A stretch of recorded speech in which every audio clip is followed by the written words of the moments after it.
Life. Life is a gift. Wake up every day and realize that. Yes, life is considered as a gift of God, and therefore He alone can take it. Our Constitution of India provides us right to live with dignity, without any form of discrimination, inequality, and injustice. Our Constitution of India provides us with right to life. Many people under mental stress, agony caused by miserable, unfortunate, and painful circumstances attempt to bring an end to their lives by committing suicide. Now, so many questions arises. What is suicide? Is it defined anywhere? Is it a crime? And if yes, then what all legal provisions it attracts? Today's video is all about these questions and their answers.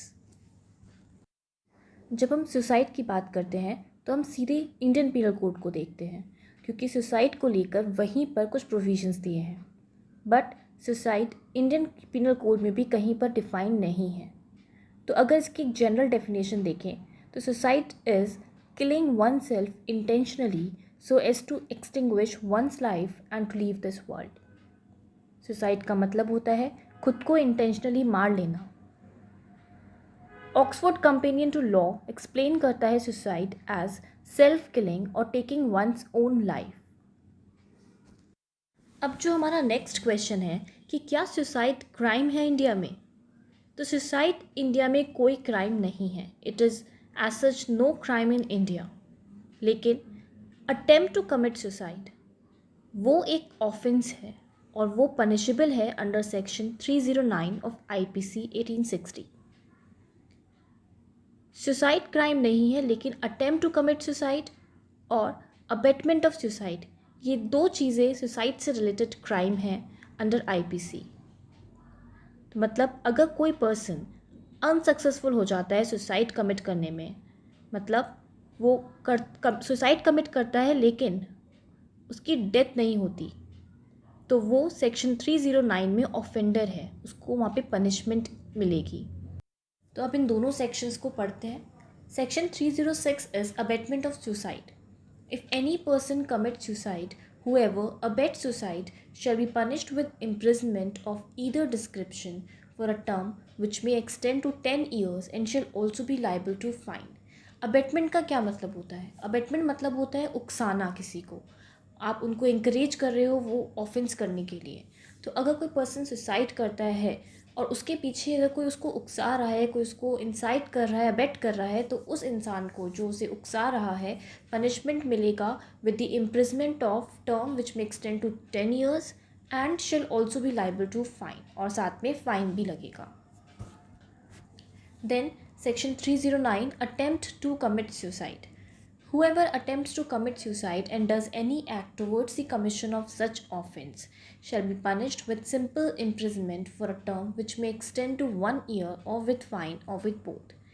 ये section कहता है कि कोई भी इंसान जो attempt कर रहा है, जो कोशिश कर रहा है सुसाइड करने की, बट वो सक्सेसफुल नहीं हो रहा उस चीज़ में, अगर वो कोई भी एक्ट कर रहा है उस सुसाइड के एक्ट के कमीशन में कुछ भी कर रहा है, तो उसको पनिशमेंट मिलेगी for a term which may extend to 1 year or with fine or with both।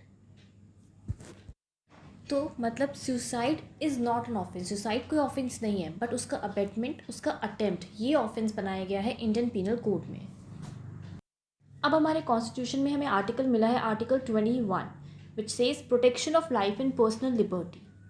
Article 21 हर पर्सन को एक फंडामेंटल राइट देता है, that is right to life.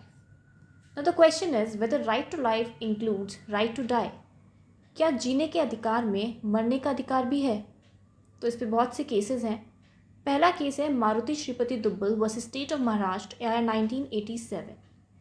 इस केस में पहली बार इस क्वेश्चन को डील किया गया। बॉम्बे हाई कोर्ट ने हेल्ड किया that right to life guaranteed under article 21 includes right to die and court struck down section 309 of IPC as unconstitutional.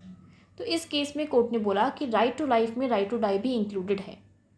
Court ने ऑब्जर्व किया दैट जो लोग सुसाइड अटेम्प्ट करते हैं on account of mental disorders, मतलब mental stress की वजह से जो लोग सुसाइड अटेम्प्ट करते हैं उनको एक ट्रीटमेंट की ज़रूरत होती है, ना कि किसी जेल के कन्फाइनमेंट की। दूसरी तरफ उन्होंने ये भी बोला कि जो लोग सुसाइड अटेम्प्ट करते हैं किसी बीमारी की वजह से, किसी डिजीज़ की वजह से, उनको एक नर्सिंग होम्स की ज़रूरत होती है जहाँ पे उनकी देखभाल की जाए, ना कि उनको जेल की ज़रूरत होती है। तो इस केस में सेक्शन 309 को अनकॉन्स्टिट्यूशनल बोला गया। फिर इसके बाद केस आया P Rathinam versus union of India AIR 1994।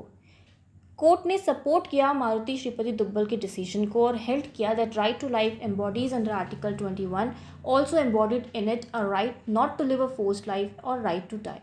Court ने बोला कि राइट टू लाइफ जो आर्टिकल 21 में है उसमें right not to live a forced life और राइट टू डाई भी उसका पार्ट है। Then comes Gian Kaur versus state of Punjab AIR 1996। इस केस में कोर्ट ने अपने पी रतिनाम के केस के डिसीजन को ओवररूल कर दिया और रूल किया that article 21 is a provision guaranteeing the protection of life and personal liberty and by no stretch of imagination can extinction of life be included in protection of life.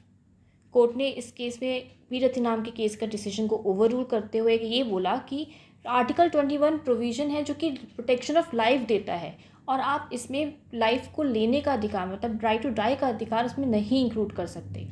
तो court ने कहा कि right to life does not include right to die and section 309 is valid. अब 1972 में Indian penal code amendment bill introduce किया गया on the recommendations made by 42nd law commission. This bill intended to decriminalise attempt to suicide, but ये bill lower house में pass नहीं हो पाया। Then the mental health care bill of 2016, इसको president से ascent मिला ऑन 27 मार्च 2017। इस act ने डीक्रिमिनलाइज किया सेक्शन 309 ऑफ आईपीसी 1860 को और इस एक्ट के सेक्शन 115 क्लॉज 1 में ये प्रोवाइड किया गया कि कोई भी पर्सन जो सुसाइड अटेम्प्ट कर रहा है अगर कुछ प्रूव नहीं होता है तो वो माना जाएगा कि उसको सीवियर स्ट्रेस था और उसको आप पनिश नहीं करोगे कोर्ट में। सेक्शन 115 क्लॉज 2 में ये बोला गया कि जो एप्रोप्रिएट गवर्नमेंट है ये उसकी ड्यूटी है to provide care, treatment and rehabilitation to a person having a severe stress and who attempted to commit suicide. Although section 309 अभी भी इफ़ेक्ट में है, बट जो मेंटल हेल्थ केयर एक्ट 2017 है उसने उसका एप्लीकेशन को रिस्ट्रिक्ट कर दिया है। तो ये हमारे लीगल प्रोविजंस थे जो कि हमारे कॉन्स्टिट्यूशन और इंडियन पिनल कोड में दिए गए हैं related to suicide. Now on behalf of Shiksha tutorials I would like to say suicide भले ही ये कोई ऑफेंस नहीं है पर ये कोई सोल्यूशन भी नहीं है अपनी प्रॉब्लम्स को ख़त्म करने का।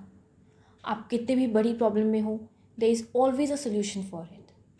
आप अपने पेरेंट्स से बात करिए, उनसे अपनी प्रॉब्लम शेयर करिए, वो आपकी हेल्प करेंगे। अपने फ्रेंड से बात करिए, वो आप लोग की हेल्प करेंगे।